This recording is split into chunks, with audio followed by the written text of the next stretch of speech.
Isabela Broadcast Center, himpilang tumatalakay sa mga proyekto at serbisyong tunay para sa tao. Hatid ang mga programang nag-uugnay sa bawat Isabelenyo saan mang panig ng mundo.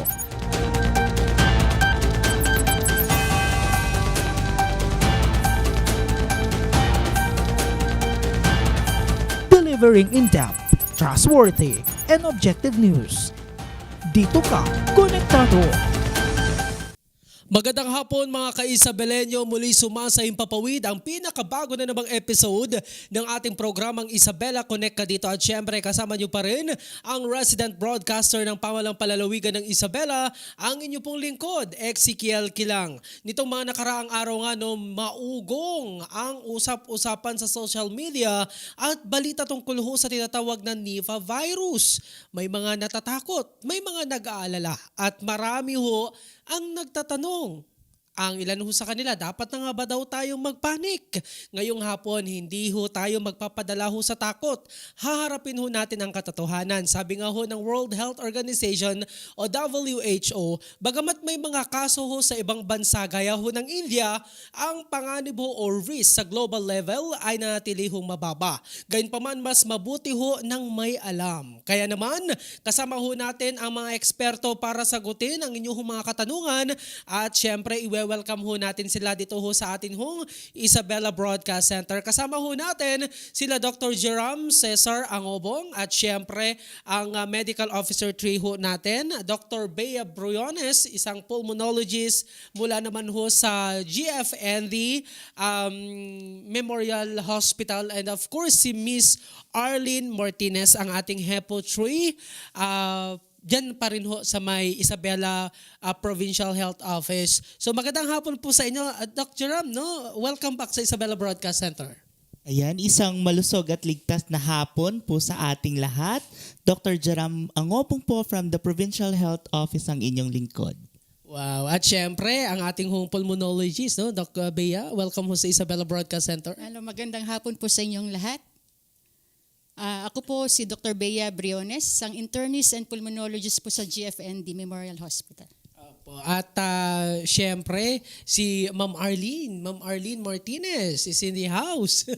Ma'am, welcome ho sa Isabela Broadcast Yes Center. po, magandang hapon Sir Ezekiel at sa magandang doktor na sa tabi ko, Doc Bea, and sa gwapong doktor na nandito, Doc Jerome, at sa lahat po na nakikinig at nanonood po sa mga sandaling ito. Isa pong mapagpala at mapayapang hapon po sa ating lahat.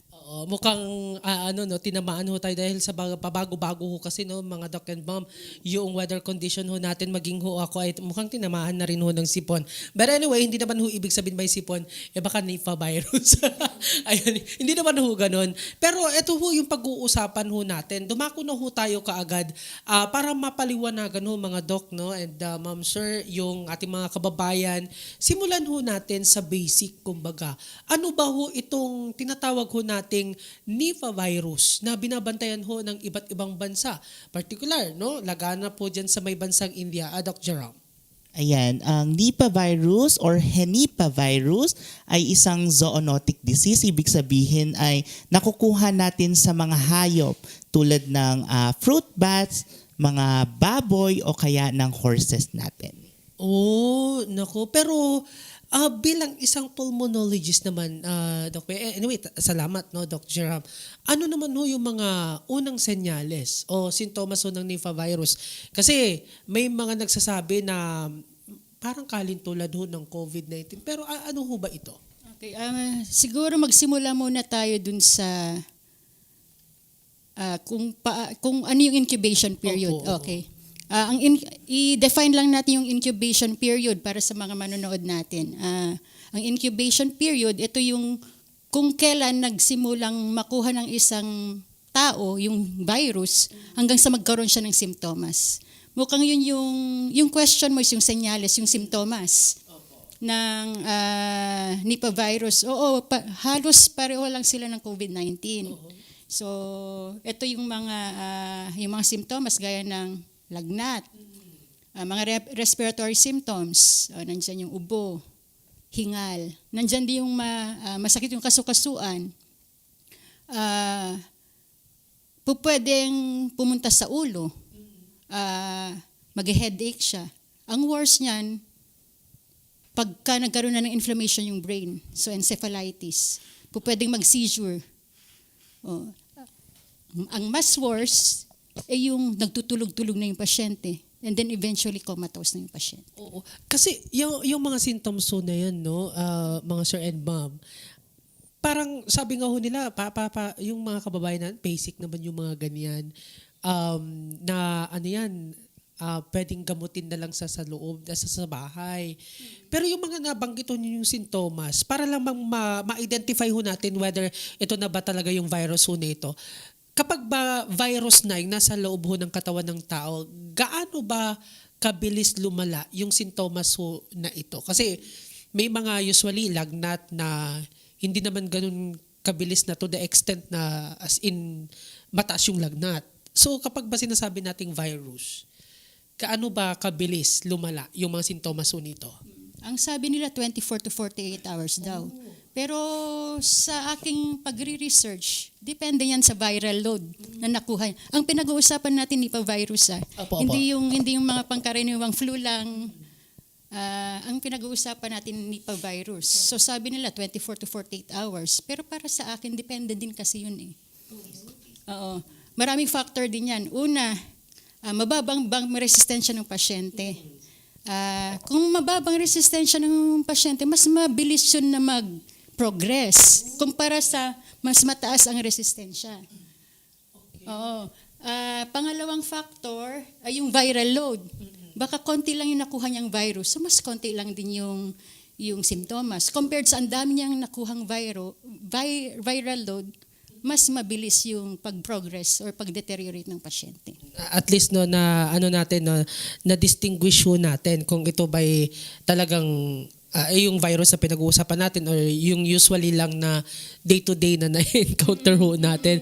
Pero ito naman, no, Ma'am Arlene, bilang Health Education Promotion Officer ho, marami ho yung nalilito. Paano naman malalaman kung Nipah virus na ba yung nasa loob ng katawan ng tao at hindi ordinaryong lagnat o lalong-lalo na hindi COVID-19? Yes po. Yung mga lumalabas po na sintomas po sa mga may Nipah virus ay hindi natin agad malalaman kung ito po ay Nipah virus. Ano po? So katulad din po ito ng mga ibang sakit na flu-like symptoms po muna ang lalabas. Ihalin tulad po natin sa COVID-19. Ganito rin po yung mga sintomas ng COVID-19. So parang common flu lang siya, masakit ang lalamunan, gaya nga ng sabi ni Doc, kapag lumala, pumunta sa magiging encephalitis na. Po. So napaka-importante po na malaman natin ang isang pasyente kung yung history of travel po niya. Galing po ba siya doon sa mga pandemic o endemic na country ng Nipah virus? O ito pong pasyente na ito ay nagtatrabaho sa mga hayop na maraming paniki o kahit anong hayop na pwedeng madapuan ng Nipah virus. At siyempre kung sila po ba ay nakakain ng kontaminadong mga pagkain na naihian, nataihan, pasintabi po sa mga kumakain na nagmimerienda, po, naihihan o nataian po ng paniki o nalawayan man lang. So kailangan po, yun po yung ating unang malaman. Kasi tayong mga Pilipino, mahilig po tayo mag-travel, po. So baka pero po lang yung itong, mga walang pera po, yes. tulad ko. Mahilig silang mag-travel, baka galing po sila ng India, Bangladesh, or kung saan pa po may pandemic po ng Nipah. At siyempre kung namamasyal po sila doon sa mga may kuweba, ayan na doon nakikita kasi yung mga karamihan sa mga paniki doon na nananahan. Po. At hindi rin po natin aalisin dapat po natin silang kuhanan ng specimen para po matest po yung pasyente at madala po yung kanilang specimen sa RITM para po sa confirmation. Yan po. I'm just and thank you for that Ma'am Arlene. I'm just wondering lang kasi kayo po yung sa sector ho ng kalusugan. I know for sure tinututukan ho ninyo itong Nipah virus, although wala pa sa atin, lilinawin ho natin sa atin ho mga viewers. Sabi nga ho ng World Health Organization, hindi pa naman ho kumalat sa iba't ibang bansa. Nasa India pa lamang ho yung naturang virus. Ano ba yung pagkakaiba ho ng strain nitong Nipah virus at sa COVID-19? Kasi yung COVID-19 na-experience na ho natin. Ano ang meron sa Nipah virus na wala ho sa COVID-19? Ganito kasi, sige, i-differentiate na lang natin yung COVID-19 versus Nipah virus. Okay. Hindi naman kagandahan, pero ang COVID-19 kasi airborne. Oo, airborne. Okay. For example, yung pasyenteng nasa dulo ng room na to, pwede tayong mahawaan kasi airborne. Oo. Versus Nipah virus, kailangan mo ng close contact dun sa pasyenteng meron ng Nipah virus. Okay, may tatlong transmission kasi para mas maliwanagan yung ating mga nanonood sa atin or nakikinig sa atin. Tatlong pwedeng transmission ng Nipah virus. So sabi nga ni Doc Je, fruit bat. Ano bang definition natin ng fruit bat? Ito yung mga paniki na kumakain ng mga prutas. Oo. Okay. Kapag kinain ng paniki ang prutas, tapos nahulog, kinain ng tao, contaminated na yung tao. Yung tao, magkakaroon na siya ng Nipah virus. Isang transmission yon. Pangalawang transmission, hindi man taong nakakain ng prutas, napunta siya dun sa alaga mong baboy, nakain ng baboy, nagkaroon ng virus yung baboy, nakain ng tao, pangalawang transmission yon. Okay, pangatlong transmission, yung close contact na. Human-to-human transmission.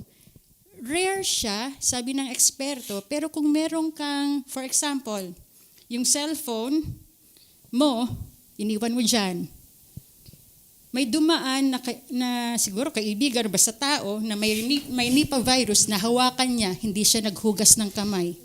Hinawakan ko. Hindi ako naghugas ng kamay. Kumain ako ng mani. Kinain ko. Nandun na yung virus. So, third transmission yun. Sana maliwanag na So, yun yung compared sa COVID-19, kahit walang close contact, airborne siya, bumahin yung pasyente, kahit nasa kabilang dulo, hindi magandang ventilation, hindi nakamas, pwedeng makakuha yung ibang tao sa kwarto ng COVID-19. So yun yung pagkakaiba. In short, kinakailangan natin pa rin i-observe yung social distancing, lalong-lalo na yung cleanliness. Alam nyo na para nang sa ganun. At saka, meron man o walang virus, kinakailangan pa rin natin i-observe yung mga yan, yung mga protocols na yan.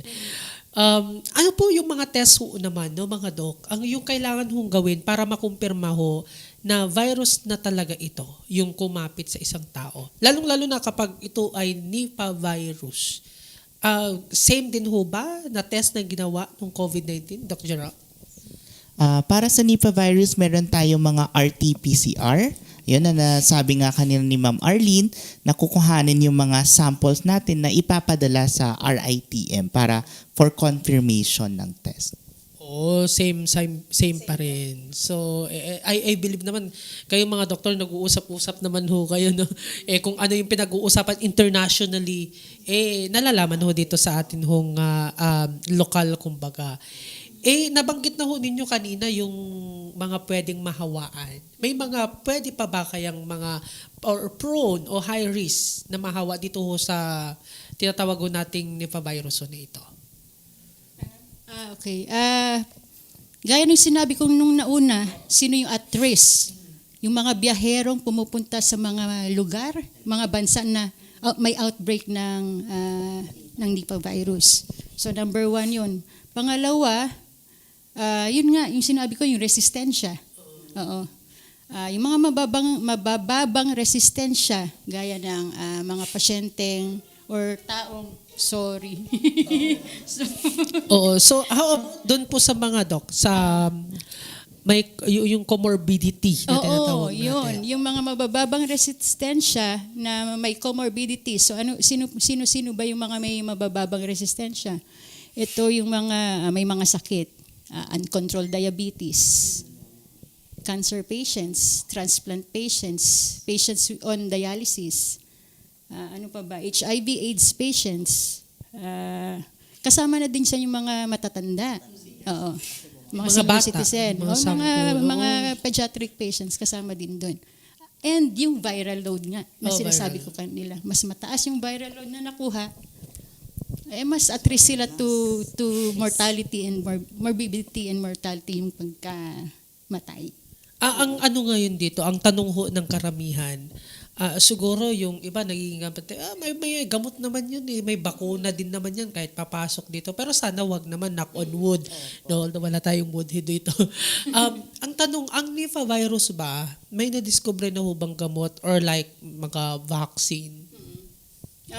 At this moment, wala pa tayong bakuna at specific na gamot para sa Nipah virus.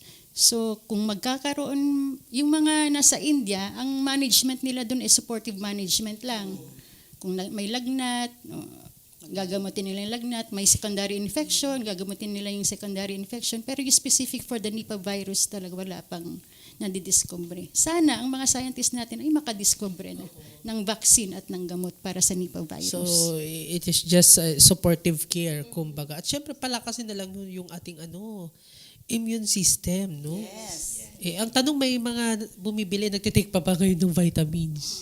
Tanong ko nga si Ma'am Arlene. Yes. Base po sa paglilibot-libot ninyo, may mga nagtitake pa ba ng vitamins sa ngayon? Yes po. Kasi maging tayo sa IPHO, may ang Department of Health po ay nagbibigay po sila ng mga vitamins para po ma-allocate po natin sa ating mga RHUs para po sa mamamayan po ng Isabela. Oo, talaga naman. Yes po. Magdadagdag Yes po, ako Doc. kasi hindi lang vitamins kasi ang nagpapataas ng ating resistensya. Ano pa po? Okay. Exercise. Exercise. Wala ako noon. Regular intake of your medicine kung may prescribe sa iyo ng inyong doktor, hindi yung as needed lang. Ay, okay na ako, hindi ko na itutuloy. Magandang pagtulog, sleep. Tamang oras. Tamang oras. Okay. Ano pa ba? Hydration. Pero depende kasi yung hydration, depende sa pasyente. Baka naman nilimit ng doktor niya yung Water. water. Oo. Yan yung mga dagdag na kailangan natin gawin para sa magandang resistensya. Panlaban sa mga iba't ibang sakit, hindi lang Nipah virus. Naku, kung wala ka ng vitamins, hindi ka pa on time natutulog, kulang ang tulog, di ka pa nag-exercise, abay ewan ko na lang. Kung ano, Isa pa rin, sir, Ano pa yung po, Doc? bisyo. bisyo. Oo. Yun naman yung Okay. wala kami ni Sir Dahil- MK dyan. Dahil ako ay pull mo, sana yung vape, smoking, and alcohol, kailangan na natin, yan. Si Sir Lloyd, si Sir Kevin, yung mga vape nyo dyan. Pero ito naman yung tanong ng marami, no, Doc Jerome. Meron na bang kumpirmadong akaso sa inyong mga doc, mga sir and ma'am? Kasi kayo sa sektor ho ng kalusugan, kumbaga, dito ba sa Pilipinas? Sa atin lang to, Joke lang. Meron na ba talagang kumpirmadong kaso ng Nipah virus sa Pilipinas? Based sa surveillance natin, sa mga disease surveillance unit natin, wala pa naman pong kaso sa ating probinsya. Ayan. At least sigurado tayo na wala pa dito sa probinsya ng Isabela at sa Region 2. Yan. Oo. Sabi dito, wala bang kahit konting epekto ang vaccine ng COVID laban sa Nipah virus? Magkaiba kasi yung... Magkaiba yun. magkaiba yun. Akala ko pwedeng gamitin na pang-vaccine. Kasi, di ba, yung COVID, sabi nila is galing din sa bat. Yung baka nagmabakasakali lang kasi yung viewer natin. Siguro may stock ito ng vaccine. Hindi naman po pwede, di ba? Mga healthcare. Nag-expire yung vaccine. Oo, nag-expire na. Ewan ko kung saan kumuha yung ating kababayan. Hindi tanong lang siguro niya kasi syempre nag-iisip yung mga viewers natin kung ano yung pwedeng pamamaraan para masolve kung sakali man magkaroon ng Nipah virus, pero sana wag naman. Paano ho eksaktong naipapasa ang nasagot na ninyo o kanina, no? Pero sa mga transmission, may mga pwede pa po ba nating alalahanin or dapat na gawin na regular ang isang kababayan natin para kahit anumang virus hindi ho siya matapuhan? Aside sa mga nabanggit ho natin kanina. Ayan. So nabanggit na kanina ni Doc na palakasin ng ating resistensya. Idadagdag ko lang yung tamang pagkain, yung balanced diet natin. O, di ba? Yung pinggang Pinoy, yung lumang-lumang grow, glow, glow. Ay, yan. Go, grow, glow. Yan. Go, grow. And then at the same time, kailangan din nating proteksyonan ng ating sarili. Pwede tayong magsuot ng mga PPEs or yung face mask natin. Isang malaking tulong na yan. And syempre, dito din papasok yung frequent hand washing natin. Kasi makakapagbawas tayo ng transmission kung palagi tayo maghuhugas ng kamay or magsasanitizer man lang. And syempre, isa pa dyan ay after ng hand washing natin, dapat, yung nasabi nga ni Doc kanina, yung kapag babahing tayo or uubot tayo, yung cough etiquette natin, dapat matuto tayong takpan natin yung ating mga bibig or yung ilong kapag tayo ay sipunin or uubuhin. Ayan. Pwede yes, akong Doc. magdagdag. Yes po. Since Nipah virus yung pinag-uusapan natin, yung nakukuha nga dun sa mga pagkain na Opo, kontaminado ng Nipah virus, kung maaari, kung sa tingin nila hindi naman malinis yung pagkain, wag na nilang kainin. Kung ang mga alaga nilang hayop ay, lalo na yung baboy, ay nagkaroon ng sakit, wag na nila yung kainin. Bukod dun sa paghuhugas regularly ng kamay, hugasan din mabuti yung mga pagkain natin. Lutuing mabuti yung mga karne. Oo. At yung kung saan nakatira yung mga hayop, siguraduhin na malinis. Oo. At kung nandun ka man sa lugar na merong mga paniki, siguro mas magandang yung bahay ng mga hayop nyo, walang access na pumasok doon yung paniki. Yun. So, hopefully na-take note ho yan ha, ng ating ho mga kababayan. Pero ang tanong ho, ito na naman, ang dami ho kasing tanong para ho ma-familiarize ho natin ng Nipah virus. Kapag ba itong virus ho na ito, when we talk about case fatality rate, gaano po ito kadelikado kapag Nipah virus ang pinag-uusapan compare sa COVID, mga sir and ma'am? So para sa case fatality rate natin, meron tayong 40% hanggang 75% na mas nakamamatay ito kaysa sa COVID-19 natin.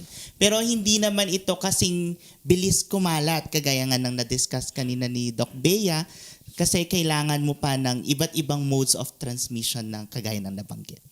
Oh, okay. So kay Ma'am Arlene naman ho, no, ano yung ginagawa ho ninyo sa inyong tanggapan? May mga direktiba ho ba para mapaghandaan ho ito or sa inyo mga doc? Sa part naman po ng health promo, siyempre po nandun tayo sa prevention is better than cure. Ano po? So sa information dissemination po kasi tayo naisasalang. So, sa bawat awareness po na ginagawa natin ay, ang isipin po natin ay may mga buhay po tayong naisasalba. Ano po. So, sa health promo po sa probinsya, nakapag-propose po kami naggagawa kami ng konsepto po para po sa Nipah virus.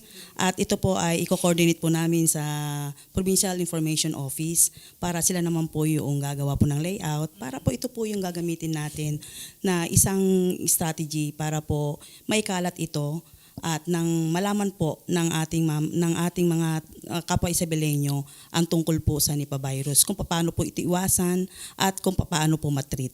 So, yun po.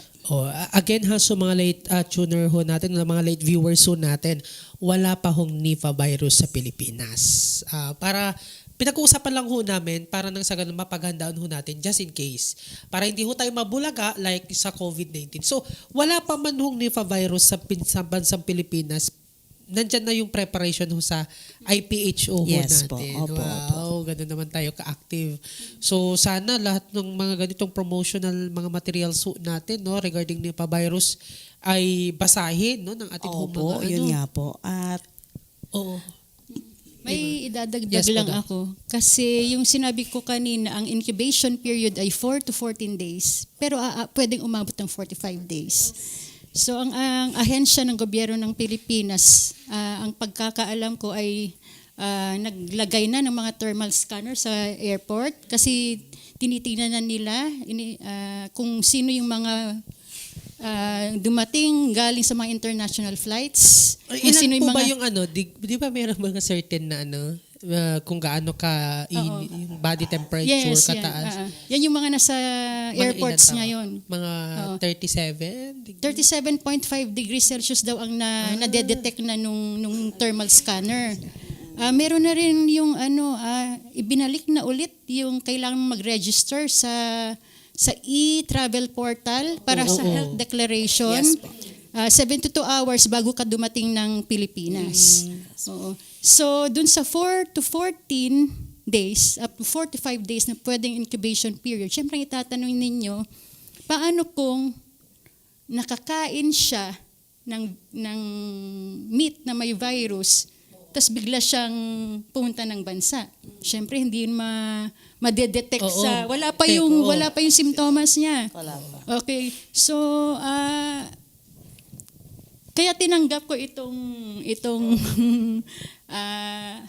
talakayan na ito para masabi din sa ating manonood na tutulungan nyo din ang mga health agencies, ang Department of Health, sa pagtukoy ng mga kaibigan or kamag-anak natin na for example, galing sila sa may outbreak na bansang Bansa, may outbreak na Nipah virus, bumisita dito sa atin sa Pilipinas. Dahil ang incubation period ay pwedeng umabot ng hanggang 45 days, hindi yan pwedeng wala pa silang simptomas. Doon tayo humihingi ng tulong sa mga kababayan natin na kung yung mga kamag-anak at kaibigan nilang nagkaroon ng simptomas, kung pwede, ipa-check up na nila agad sa doktor para kahit pa paano makontain na natin agad ang Nipah virus. So, kinakailangan ho nating makipag-cooperate. Yes.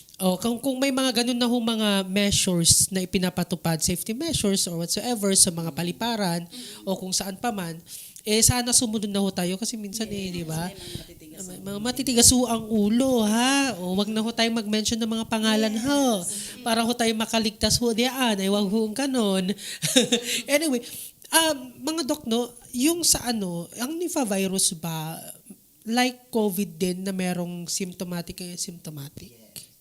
Ganun din ho ba yung parang character ho noon? Depende pa rin sa viral load yan. Oo. Viral load, resistensya.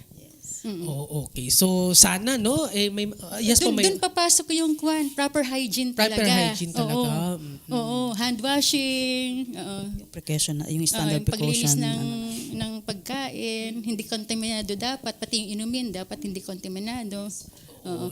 At kung may nararamdaman ka ng sakit, mag-isolate ka na. Mag-isolate Oo. na. Oo. Pero kapag hindi pa rin nag-isolate ka, sabihin mo na sa atin mga health authorities. Oo naman. Anyway, ano pa ba ang mga mga pag-usapan? Pero syempre, dapat i-practice na ho natin yung proper hygiene. Yes. Diba? May virus man o wala, mag-proper hygiene pa rin ho tayo. Pasensya na, lastly, wag tayong magpapanik. Oo, wag tayong magpapanik. Yun nga lang, wag din tayong pakampante. Oo. So yun nga sabi mo, sir, proper hygiene, good nutrition, magandang resistensya. Kaya natin. Naman, kaya ho natin. And anyway, mga sir and ma'am, no, maraming salamat sa inyong time. Hopefully, no, with this mga discussions ho natin, nabigyan ho natin no, ng mga sapat ho na impormasyon ng ating ho mga kababayan regarding ho Nipah virus. Well, na-differentiate naman ho natin Nipah virus to doon ho sa COVID-19 na una ho nating naranasan. Siguro panguli na lang, may mensahe na lang ho kayo sa ating ho mga kababayan na yung iba siguro kampante, no? Sabi ho nila, nandiyan naman yung mga health authorities natin para sa atin. Yung iba naman, nandyan ho yung parang nangangamba. Yung iba naman, wala lang pakialam. May wapa kills, mga ganun. Yung mga datingan ho nila. Si Ma'am Arlene ho muna. Mensahe ho ninyo. Ayan po. So, mga kababayan at mga kapwa ko Isabelenyo, natuto na po tayo sa COVID-19. So marami po tayong experiences na maaaring aral sa atin at natuto tayo doon sa COVID-19. So ang Nipah virus po ay wag tayong magpakampante kahit na po wala pa po tayong cases. Tayo po ay maghanda at kailangan tulungan natin ang ating sarili muna para magkaroon ng magandang kalusugan, para ito po yung ating sandata para hindi po tayo kapitan ng mga sakit. At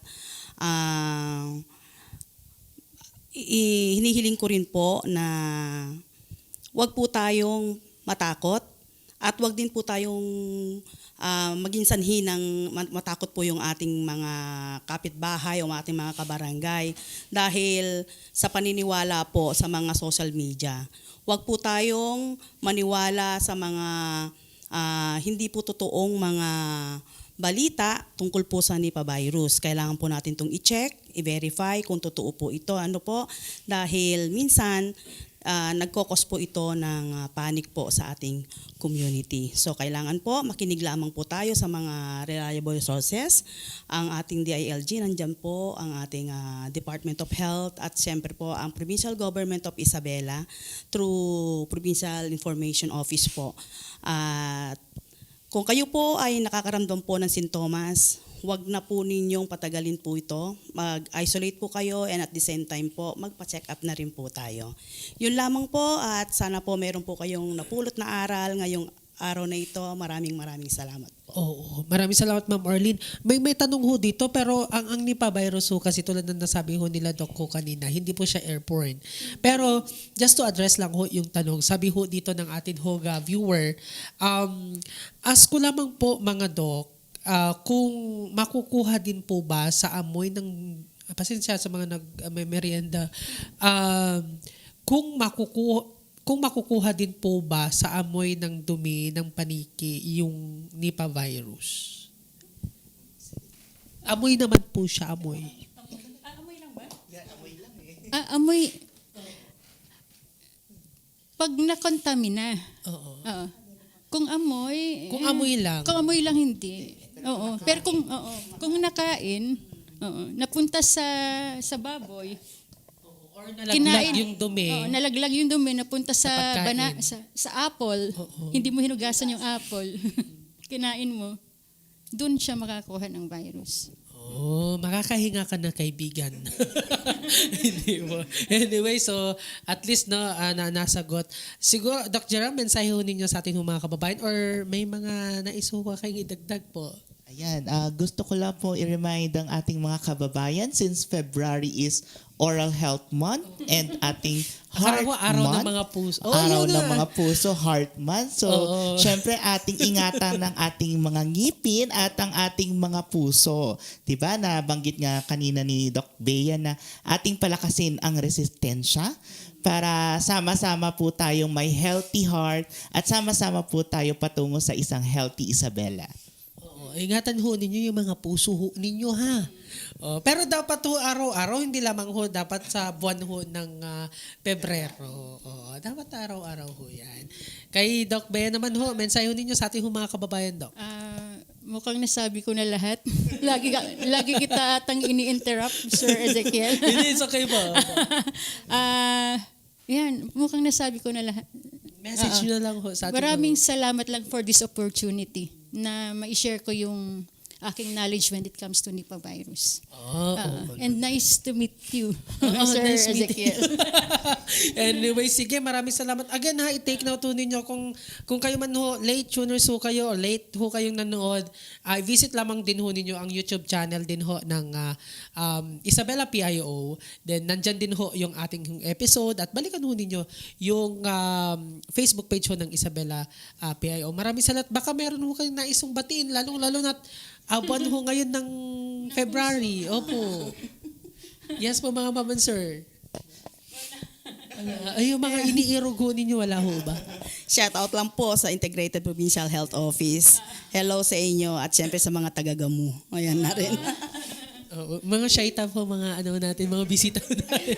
Anyway, speaking of pagbati, binabati ho natin ng maligayang kaarawan, happy birthday sa aming hong technician ho naman. Mula ho sa Isabela Broadcast Center, si Sir MK De La Cruz. Ayan, kaway-kaway ho naman dyan. Ayan, birthday ho niya. Anyway, sa lahat din ho ng mga may kaarawan ho ngayon, nagsa-celebrate, happy birthday ho sa inyo.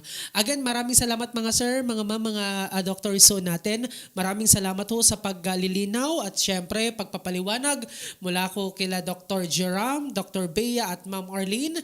Sa madaling salita ho mga ka-Isabelenyo, maging mapagmatiyag pero huwag hong matakot. Ang kalinisan ho sa kamay, paghuhugas ho ng prutas at pagluluto ho ng maigi ng karne ang ating hong pangunahing proteksyon na kanila hong nabanggit kanina.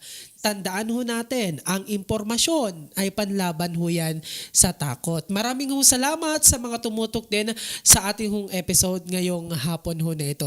Huwag din ho kalimutan na i-like at i-follow ang ating Facebook page, Isabela PIO, at mag-subscribe sa ating hong YouTube channel para ho sa anumang ho mga updates. Sa ngalan ho ni Governor Rodito T. Albano at Vice Governor Kiko D. At ng buong pamahalaang lalawigan ho ng Isabela. Muli, ako ho ang inyong lingkod, ang resident broadcaster ho ng pamahalang palalawigan ng Isabela, Ezekiel Kilang, na nagsasabing manatiling connect sa pagunlad, manatiling connect sa bayan, at manatiling connect sa isa't isa. Ito ang Isabela, connect ka dito!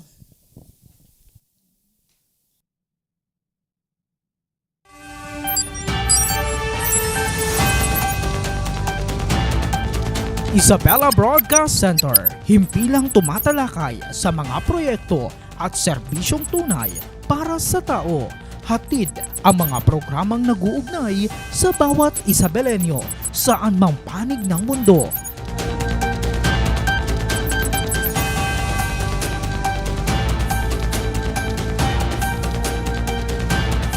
Delivering in-depth, trustworthy, and objective news. Dito ka, konektado.